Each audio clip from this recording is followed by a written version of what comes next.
traumatized you. Behold your nightmare. Such a brave little knight.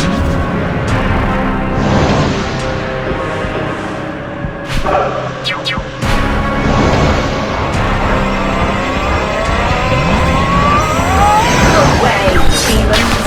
There is no escape.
did it! You freed us from the darkness.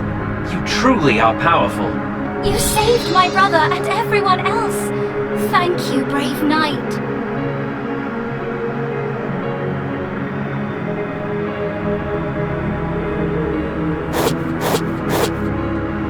I knew you could do it. You saved us. Now, let's get out of here.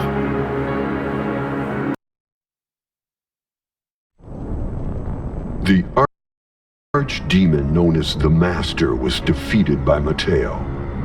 He and Marie-Jeanne Vallée left the scene, which seemed to be crying out in throes of agony. The Mist Castle and its abandoned outhouse disappeared as if they had been a mirage. At the same time, the darkness that engulfed western Gévaudan began to fade, giving way to a radiant sun. The nightmare of the beast was finally over, and the people of Gévaudan were freed of their dark oppressors, though they knew very little about the hero who had saved them. Marie pleaded with Matteo to stay with her in Gévaudan, but he was loyal to the Rose Cross Order. He returned to the castle where a ceremony was held, officially making him a knight. This was followed by a great celebration. If not for his great effort, the plague that started in Gévaudan would have spread throughout the entire kingdom and beyond. Matteo Lombardo went on to become the most prominent knight of the order. He was victorious against every enemy who ever dared to face him. Sometime later, the villagers in Paris noticed signs that had been left on the lampposts which lined the streets. They read, "We vow to protect you from the greatest of evils, though you did not ask this of us." The thoughts attached to the real desire of the Seeker will lead us to him, and him to us.